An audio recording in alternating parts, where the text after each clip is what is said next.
Hey guys, and welcome back to Dark Souls Remastered. My name is Rob. And last time we mostly just got dialogue after completing um, the Northern Undead Asylum. So, for this part, go ahead and explore the rest of Firelink Shrine and try and get what I can get. Do the good old obligatory Firelink Shrine run.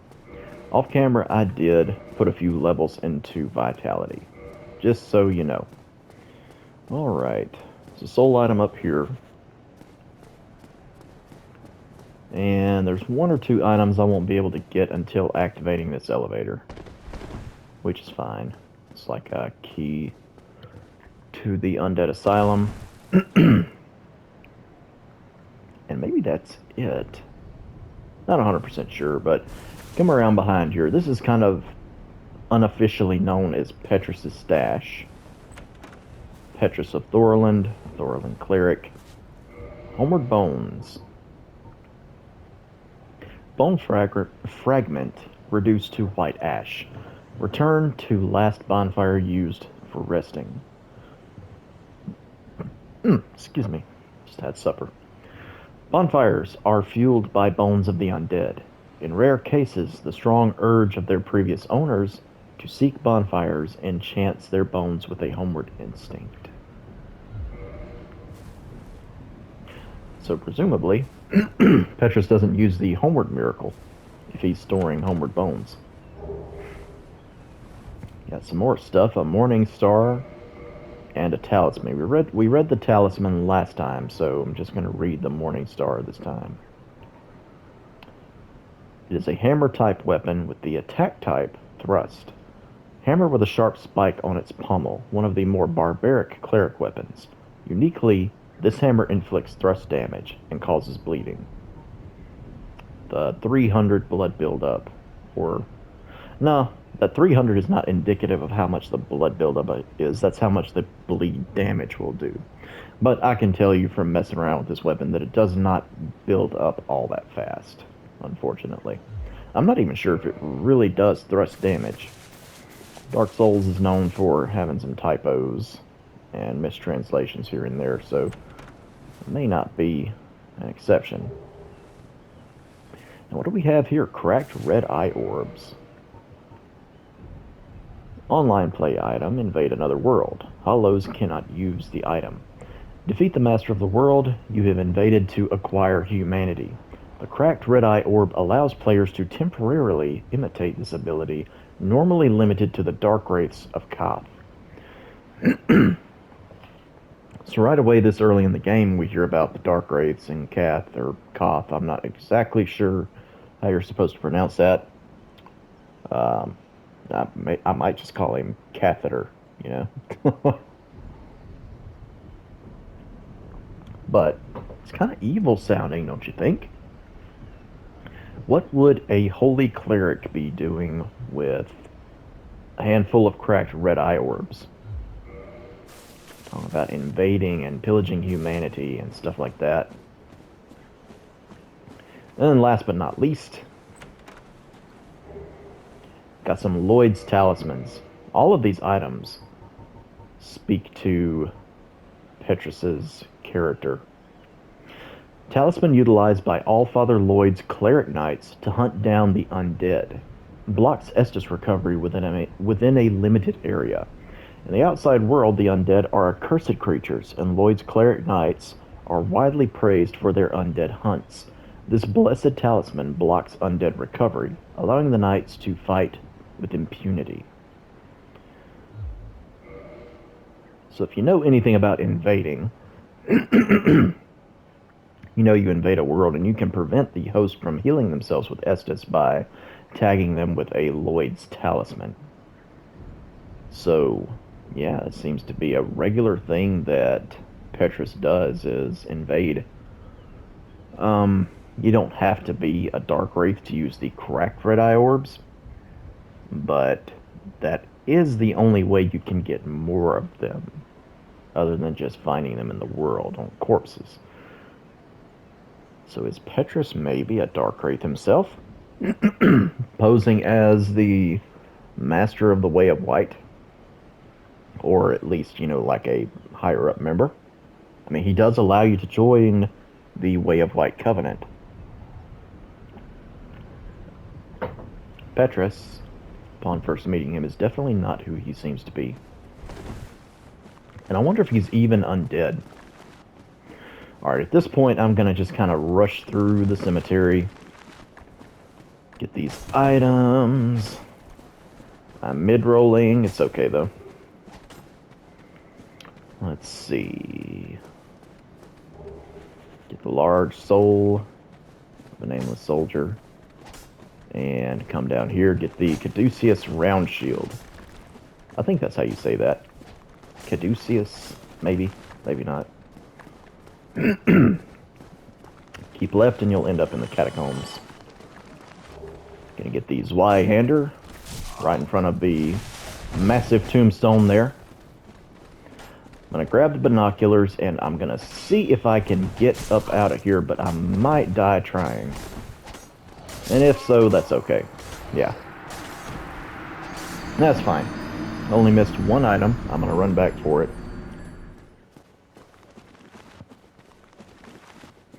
I'm just gonna keep to the right here. And pillage it off of that corpse. The winged spear, which is also next to a large tombstone. A extra large tombstone, actually. I'd call it a jumbo tombstone. And we get a good look at the crow who flew us out here. For better or worse.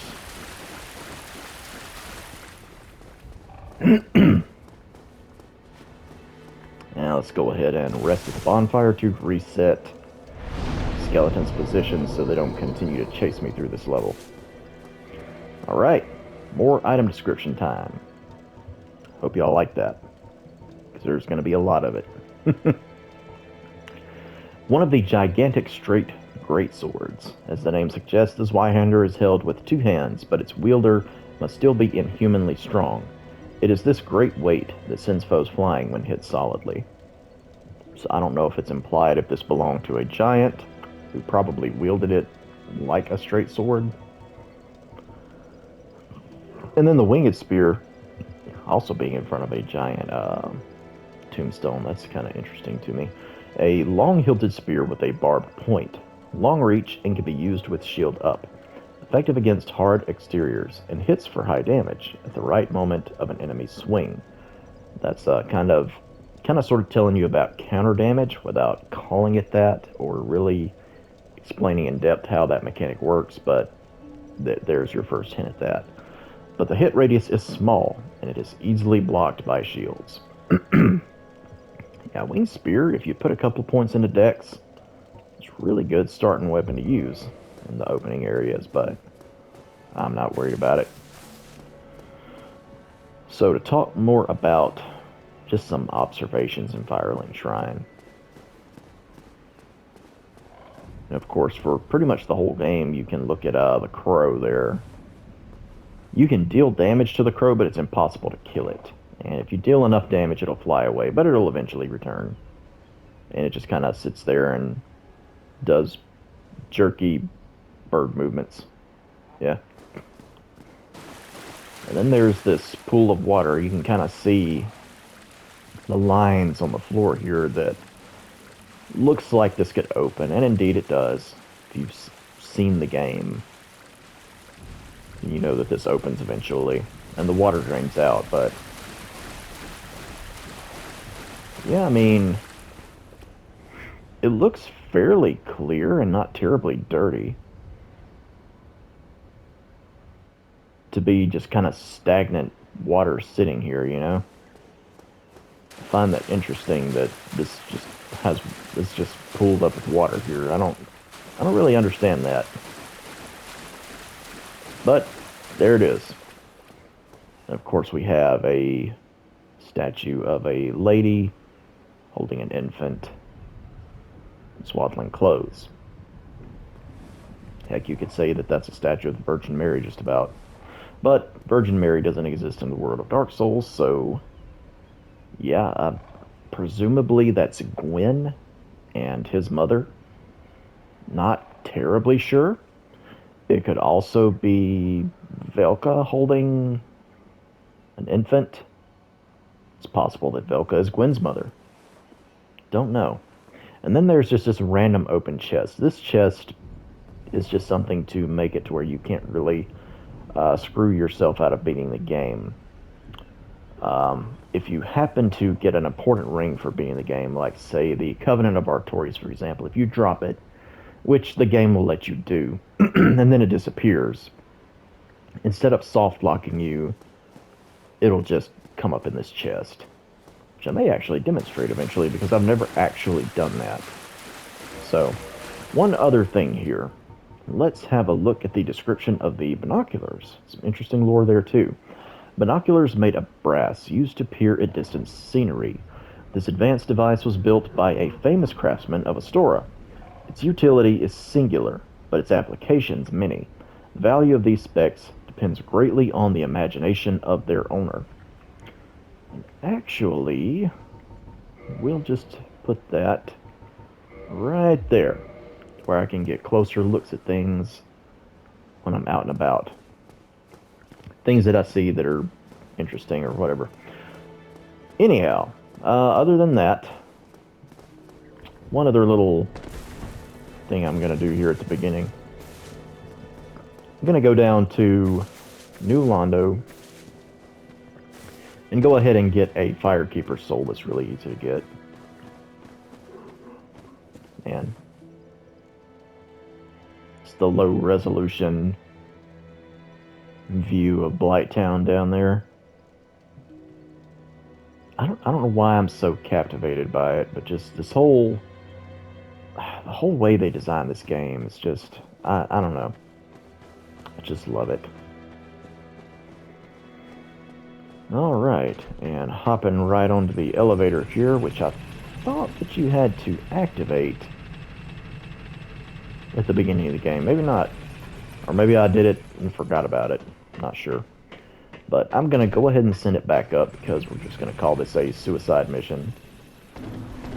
Oh, and you know what? Besides the Firekeeper soul, there is some other stuff down here that I hadn't thought about. Namely, an NPC and the stock. So, yeah, we can have a look at that stuff. Also interesting here, this is the only hollow in the game that's just kind of, I mean, he really looks like he's chilling. It's the most chill hollow that exists in the game. And he appears to be just kind of gazing, possibly gazing up at the sun, longing to be back in the sun's light. It's possible. Very possible. He probably doesn't know how to use the elevator, so... Yeah, so we got Rickard of Vinheim down here. Well, this is unusual. You haven't lost your head. And more importantly, you're free. How on earth? Well, I shouldn't pry. I'm Rickard of Vinheim. I was once an established smith. Look at me now. Can you believe it? Once an established smith, and now behind bars with seemingly no entry point. Definitely no exit. What is it? Have you... Oh no. Don't worry. I've no intention of escaping. It's safe here. Can't bear the thought of going hollow out there. Although, I must admit, I've not much to occupy myself.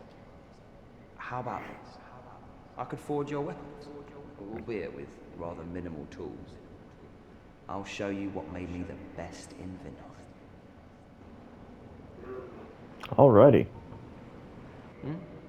What is it? There's nothing to talk about. We're both cursed, undead. But what's there really to moan about? Well, the potential of going hollow, maybe. What is it? There's nothing to talk about. We're both cursed, undead. But what's there really to moan about? So he can reinforce weapons up to +5 and modify them to make them into magic weapons that will scale with your intelligence. If you didn't already know that. You can purchase items from him, namely the Sorcerer's Catalyst.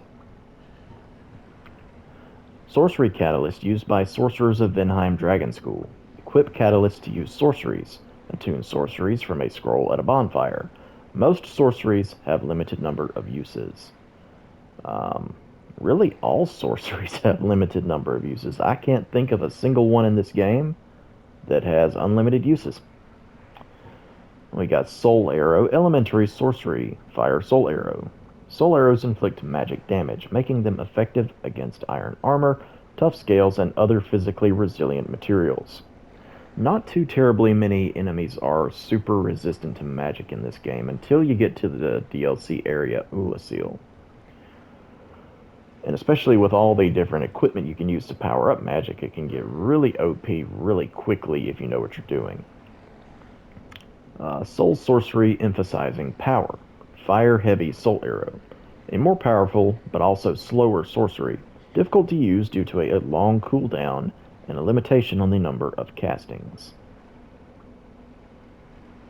I wouldn't say the limited number of castings makes it difficult to use, but the speed at which it casts, definitely, you have to pick your shots way more carefully than you would with Soul Arrow. Come back soon. Smithing helps soothe my nerves. Don't let me wither away out of idleness. Doesn't seem to fear going hollow whatsoever. I guess as he keeps himself in his own self-imposed prison, doesn't have to worry about losing all hope. Now, whether his reference to withering away has anything to do with going hollow, it's unclear. Withering away could be a lot of different things. Yeah, and this hollow here seems to be mourning at this corpse, which is holding the estoc.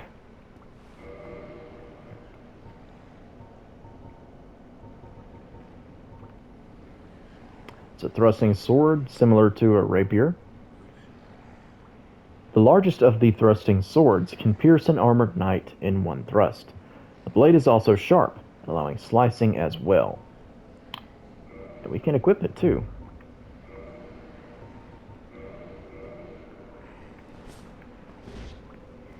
Base damage isn't anything impressive, but it's got a decent move set.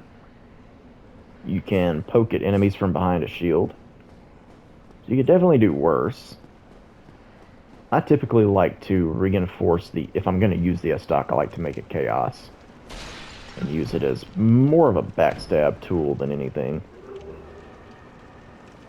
Then we get transient curses. Let's read up on that. It looks like a severed hand, because it kind of is. Limb of the victim of a curse. Temporary curse allows engagement with ghosts. The only way to fight back against ghosts, who are cursed beings, is to become cursed oneself. The safest method, however dreadful, is to cut off an arm of the dead. Brutal stuff there, brutal stuff. Yeah, we see a lot of animation from these hollows down here. I mean, they're not just automatically attacking us like mindless brutes or anything. This one also seems to be facing the direction of the sun coming through that hole in this underground cavern here. And they genuinely seem to be mourning something. Can't imagine what it could be. More on that once we really explore this area to its fullest. Also really like that there are torches with blue flames. Don't know why those flames are blue. Probably doesn't have anything to do with anything except that they look cool. So immediately there's a ghost. Don't want to fight him. There's an item over there, but I'm not interested in it right now. I think it's more transient curses. I'll come back for that later. What I want is right through here. And I gotta walk down this narrow passageway past these ghosts, get the Firekeeper soul, and I'm just gonna warp back to Firelink Shrine. I say warp back to Firelink Shrine because that sounds a lot cooler than, well, I'm just gonna die now. Alright, so after 20 minutes of doing all that, now we're ready to go ahead and proceed forward to the Undead Burg. Right away we got some attackers here, some hollow, what's the word I'm trying to say here?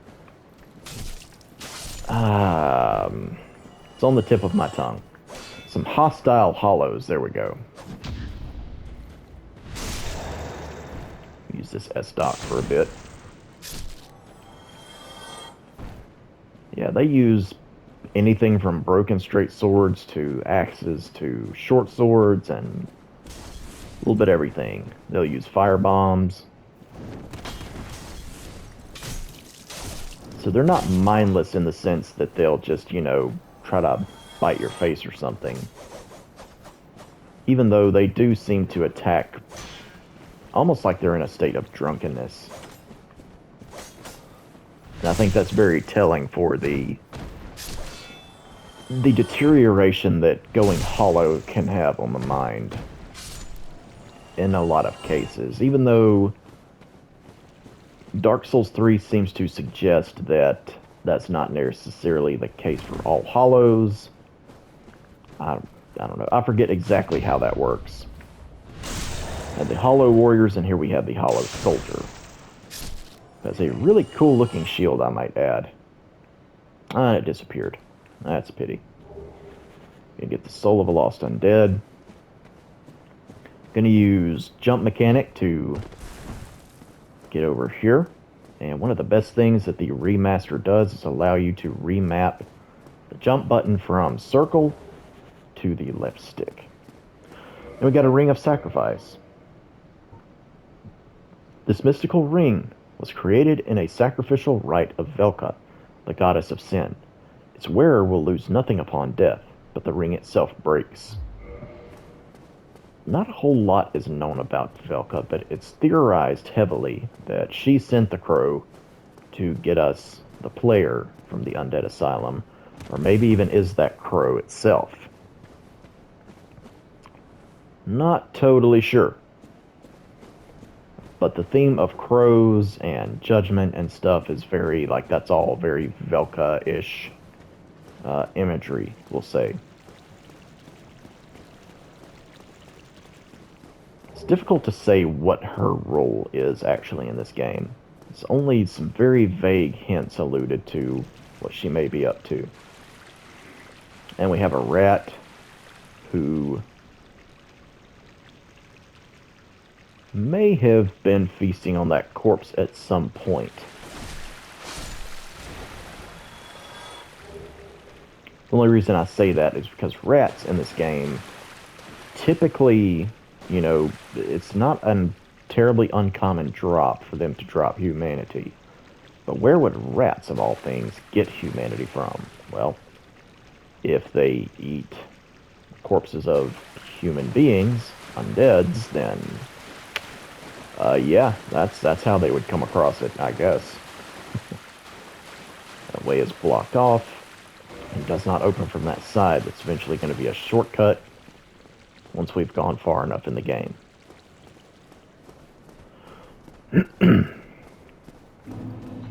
Alright, so we're in the Undead Burg. And right away the welcoming committee wants to give us a nice little swat on the face with a broken straight sword, but I have an answer to that.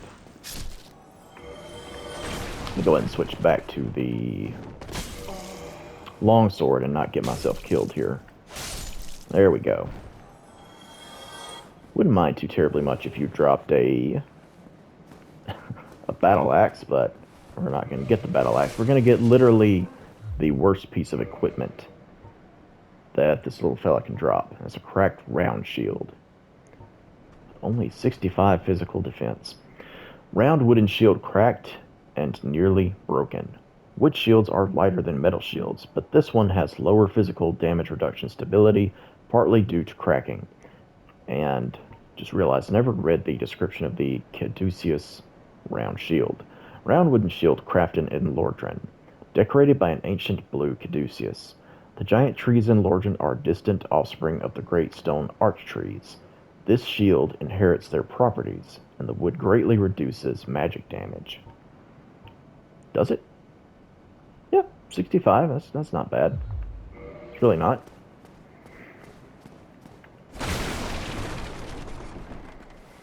It's a place for us to hop down there. I'll do that here in a second. No! Ow. Could not iframe that altogether. It's alright though.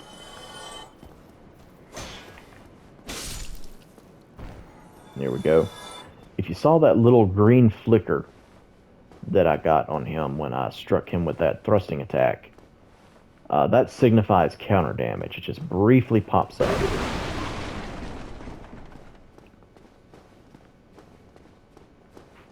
Alright. Then we drop down here.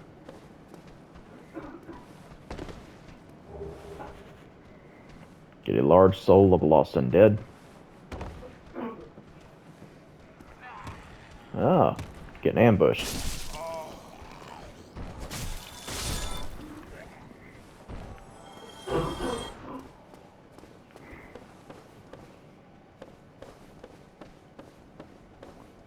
Let's see.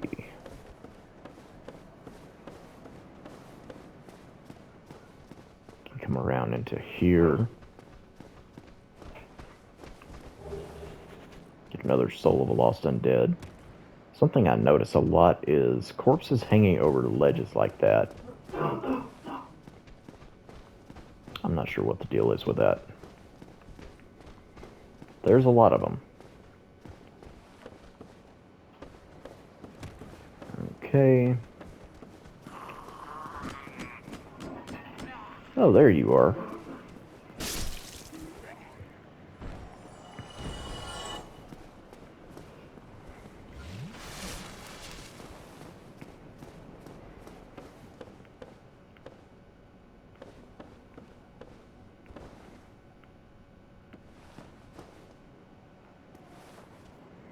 Alright, you can see these hollows just kind of hanging around here, waiting to start some mess.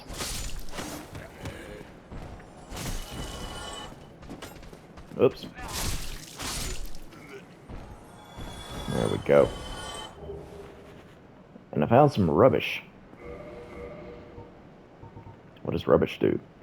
Rubbish with no value. Who in their right mind would bother carrying this around? Perhaps you need help.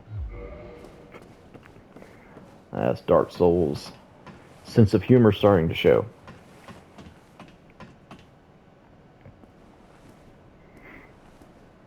So up over this wall is...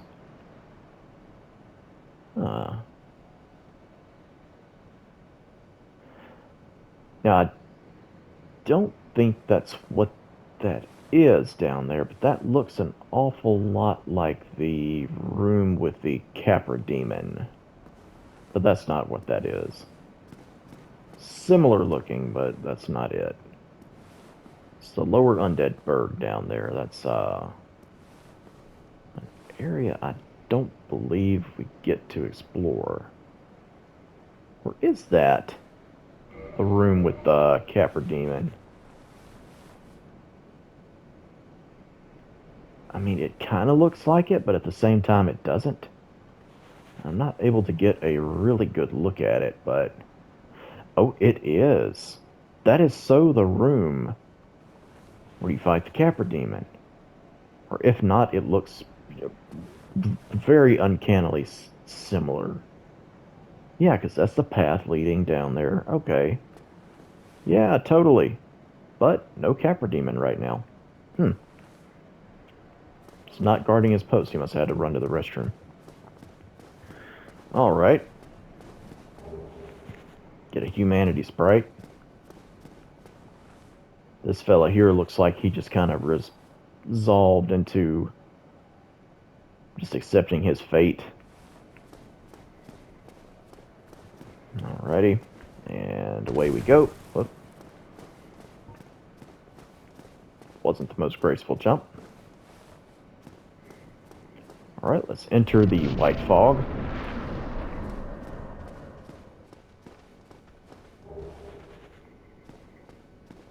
Soul of a Lost Undead. So far, haven't met anything more than a few unruly hollows that were no big deal, nothing crazy to deal with. Oh, but there's also dragons. Had his obligatory little entrance there. Up, we got more hollows.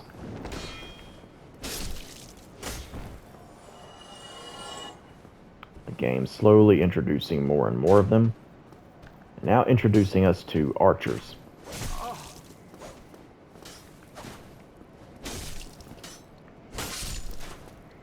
There we go.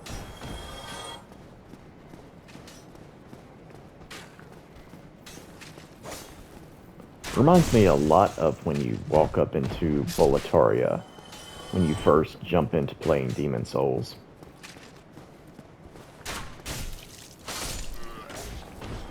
There we go. That's enough of him infinitely shooting bolts at me. Yep. That's what I think of that. Around here we have the wooden shield. Which actually, I love the design of the wooden shield. And it's actually not bad. 93 physical damage resistance, 52 stability. The only thing that's kind of cruddy about it is its low fire defense, which higher fire defense helps early in the game because of all the fire bombs, but let's read about it. Vertically elongated wooden shield, decorated with a white dragon. Wood shields are lighter than metal shields, but with lower physical damage reduction and reduced shield stability. I'm going to use it anyway. I like how it looks. Reminds me of some of the more intricately designed shields on like the old Legos knight sets. Alright, here we go with the spear hollow soldiers. Just give them a kick to knock the shield out of the way, otherwise your sword will bounce right off. Alternatively, you can just two-hand your weapon. Doesn't bounce as much, and you can just wail on them. Which is honestly a little easier. And we got a piece of their armor. I'm not going to wear it, but it's the hollow soldier armor. And it actually has more poise than the hard leather armor, which is sad. Armor worn by hollow soldiers. It may be old and battered, but its iron construction makes it quite sturdy. Yeah, I mean, it's a little bit heavier. If you want to have a little bit more poise near the beginning, well, there you go.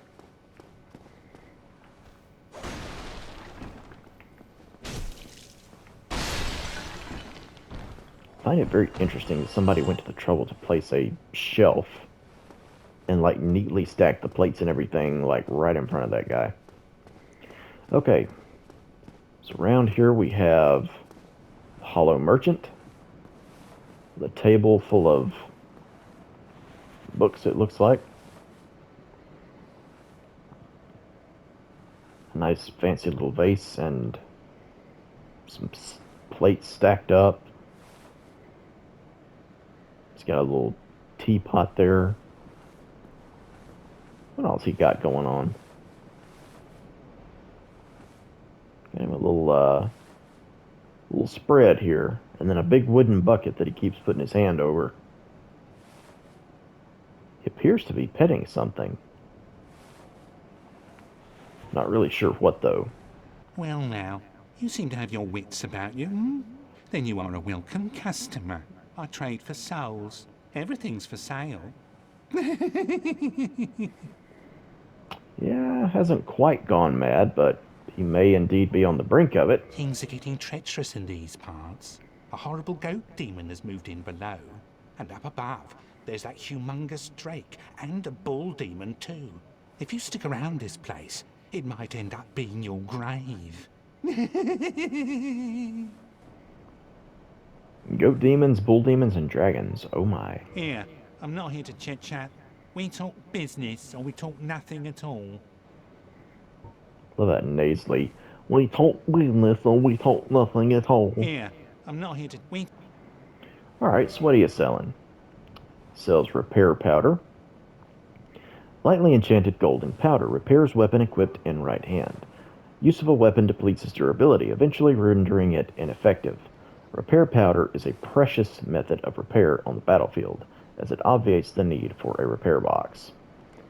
Yeah, but it's a lot cheaper to invest in a repair box than to constantly buy repair powders, but repair powder does have its use. Throwing knife, used as a projectile. Throwing knives have limited range and accuracy compared to arrows, but offer a quick and easy ranged attack. Undead who lack other means of ranged attacks will do well to stock a few of these. Yeah, I mean, they're okay. Not mandatory. They're only 10 souls each, so if you don't have anything else to spend souls on, you can totally get those.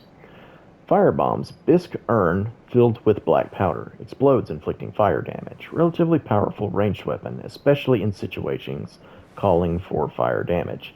A very precious item at low levels. No kidding, they really are useful on low level runs. Many warriors use these to augment their strategic repertoire. We've read Lloyd's Talisman, the Dried Finger, which originally was not available from the merchant. You had to wait until much later in the game to get the Dried Finger. In the remaster, it's available right at the beginning. Online play item, Dried Finger with multiple knuckles, used to strengthen connection to other worlds, allowing the summoning of a third phantom, but also a second dark spirit. Also makes the summoning of a dark spirit occur earlier, used with caution. And the Orange Guidance Soapstone, messages transmit to other worlds, where they are rated. Also rate messages of others. In Lordran, the flow of time is distorted, and messages allow undead to assist or deceive one another. Yeah, if I had a nickel for every time there was a message to jump off a ledge where it would just ultimately lead to your death. Something I definitely do want to buy is the Resonance Key, which is key to a resonance in the Undead Burg. Simple, sturdy design of the locks in the Burg keep out unwanted visitors. This is a standard key in these parts, and will open several resonances. Don't mind if I do. He does sell a repair box for 3,000 souls, but you can get one much cheaper a little bit later on, so I'm not going to buy that yet. Then I got the Bottomless Box, a peculiar bottomless wooden box. Its origins are unknown. Some deride it as a symbol of unbridled avarice, which that saying there kind of makes you wonder if the Bottomless Box is indeed a mimic that functions as a bottomless box somehow. Any number of items can be deposited into the box, and items can be managed while resting at a bonfire. So if your inventory starts getting cluttered, you buy the Bottomless Box for 1,000 souls, and you can clean up your inventory. Then he sells different weapons and such. I do want to buy a short bow. But let's read a few of these. The Dagger, with its 131 critical damage modifier. The standard small dagger has only a modest attack, but can be jabbed in rapid succession, and is effective in critical hits such as after a parry or when stabbing in the back. With both slash and thrust attacks, this dagger is useful in various situations. Yeah, except wouldn't be great as a main weapon, but for backstabbing and ripostes, works great. Short sword. This small straight sword is widely used, to an extent only matched by the long sword. An accessible sword which inflicts consistent regular damage and high thrust damage, making it applicable to a variety of situations. The scimitar. Small curved sword. Each hit inflicts little damage, but fluid chain attacks are deadly. Yeah, basically just two-hand this thing and spam R1, and you win. The scimitar's sharp slashing attacks are effective against cloth and flesh, but not against metal, armor, or tough scales. Yeah, slash damage, I would call it the worst damage type in the entire game, because it's only really good in the early game, and when you get about to the just before the halfway point, it falls off very quickly as a damage type in and of itself. But it's Dark Souls, you can make anything work. The rapier, standard thrusting sword, regular one-handed attack, can be delivered with shield held up, can parry with use of left hand. Thrusting attacks pierce and are effective against foes with hard exteriors, but the wielder is left open to damage after a swing. Yeah, I mean, that implies that the rapier whiffs, and I don't know about this whole effective against foes with hard exteriors. The rapier and other thrusting swords will usually bounce off of enemies like that, so I don't know. The crit damage, though, It's a 110 critical damage modifier, but a lot of times it'll still do more critical damage than the dagger does simply because it has higher base damage. So let's see here, the hand axe.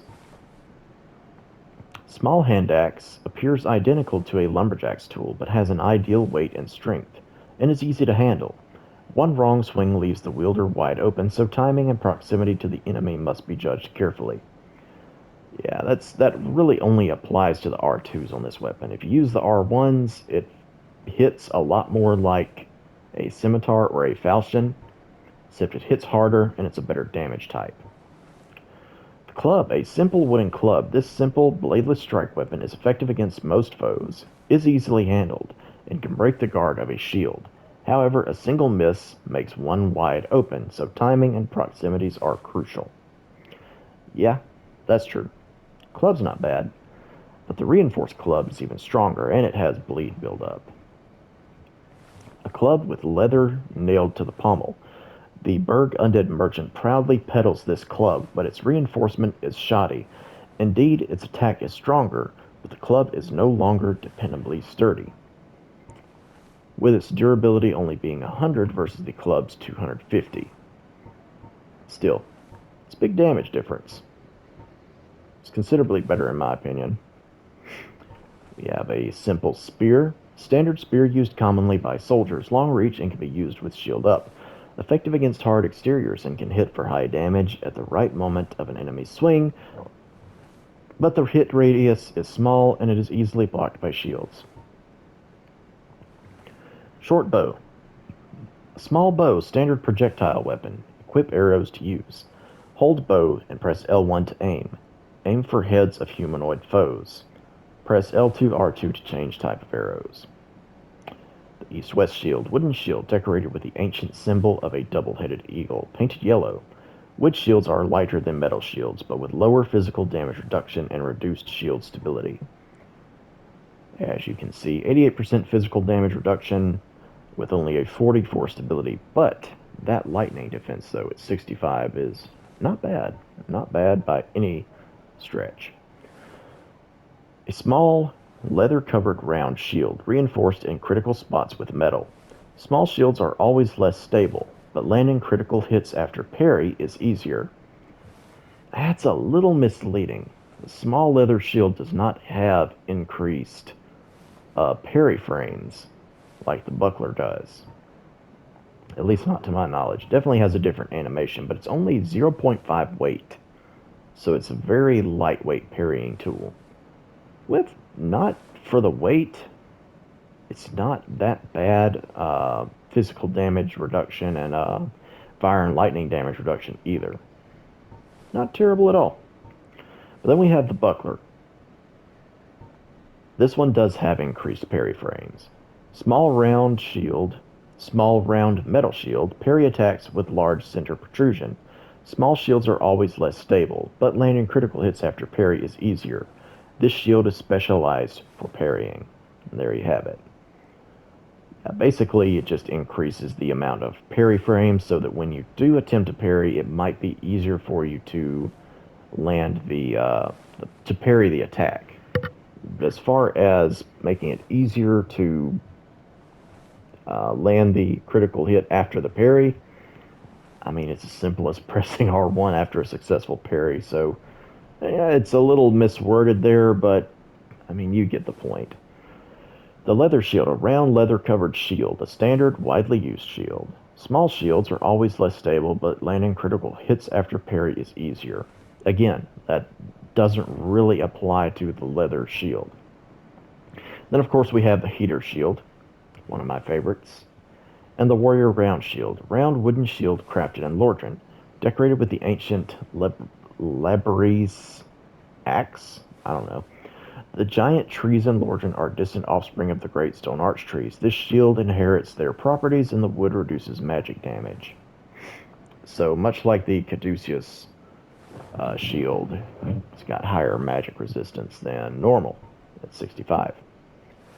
We have all kinds of different arrows. Standard arrows must be equipped to be fired. Large arrow or heavier arrows which cause more damage but have a shorter range. Wooden arrows do not fly particularly far, nor do they inflict a terrible amount of damage, but their cheap cost makes them useful when volume is required. Very easy to stock up on these. He only charges, what, 35 souls each? No, wait. No, it's 35 attack power. He charges 3 souls each, which is incredibly cheap. The standard bolt, used mainly with the light crossbow, equipped crossbow with a bolt to fire, used mainly with the heavy crossbow. It's a heavy bolt. These weighty bolts inflict high damage but have reduced range.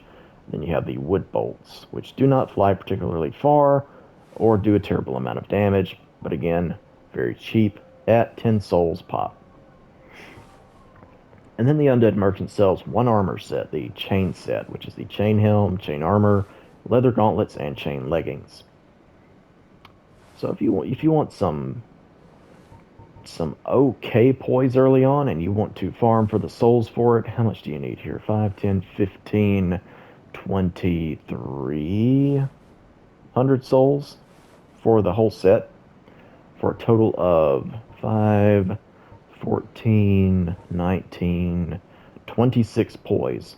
Not bad early on, but in my opinion, the set altogether is really dorky looking. But its chainmail helm of thin interlinking rings of steel. It is common throughout the human world since it can be easily produced, is not too heavy, and offers good defense. Knights may favor flashy armor, but for warriors on the battlefield, anything is fine as long as it keeps them alive. Gauntlets made of soft leather, one of the more common kinds of protective gear. Here, I'm not here. We talk. Still has nothing else to say. Thank you kindly. So let's see here. Been recording for a bit, moving very slowly. I hope that's okay with you. I'm going to buy a couple other things and then, oh, you know what? I didn't use the Firekeeper soul to increase the power of my Estus, nor did I read the description. Ah, shucks. Each Firekeeper is a corporeal manifestation of her bonfire and a draw for the humanity which is offered to her.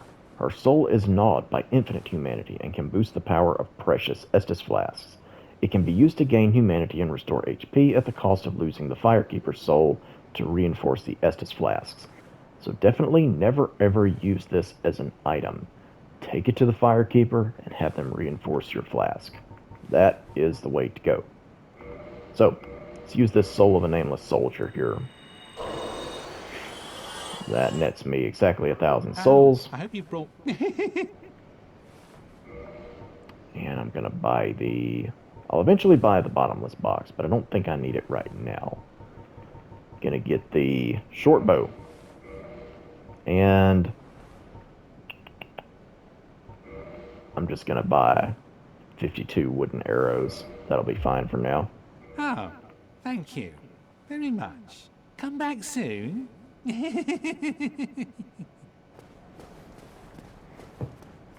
All right. So let's go this way now. It's a narrow corridor here. And we got hollows.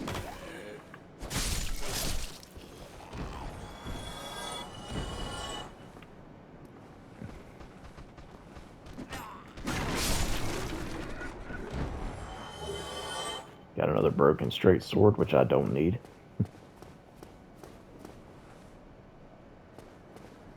Yeah, and you can look down into the lower Undead Burg from here. That's a place we're gonna go eventually.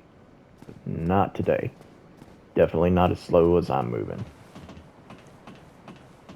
And actually, you can kind of take a shortcut down into the lower Undead Burg by climbing to the top of this ladder. If you can roll just right and land on that ledge, you'll be able to kind of like get a short running start and take like a sharp jump to the right over that wall, and you'll end up in the lower Undead Burg before you're supposed to be able to be in there. Got 10 throwing knives. And then I'm actually going to try and jump over here. There we go.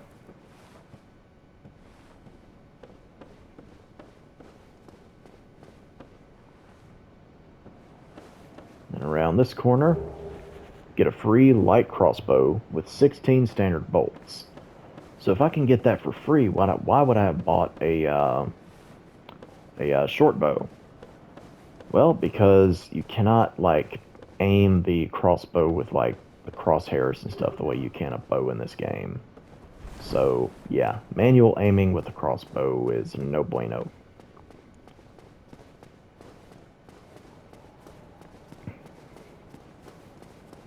Alright.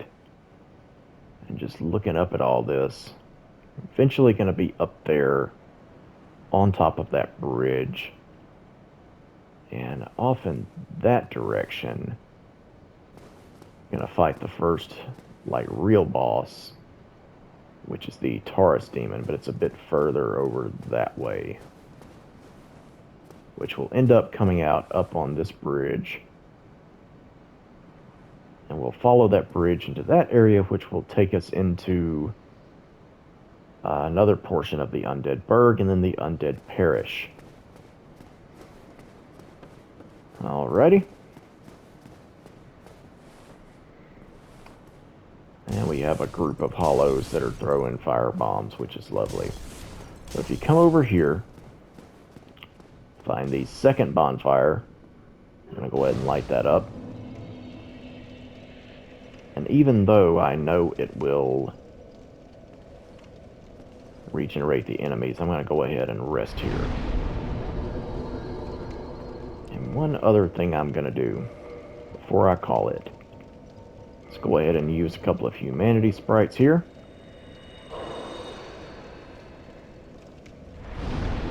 And reverse my hollowing. When you're online and you reverse hollowing, opens you up to being invaded. When you're offline, you don't have to worry about it. And we're going to hit Kindle, offer humanity, and kindle the flame. We read a little bit about that already. There we go.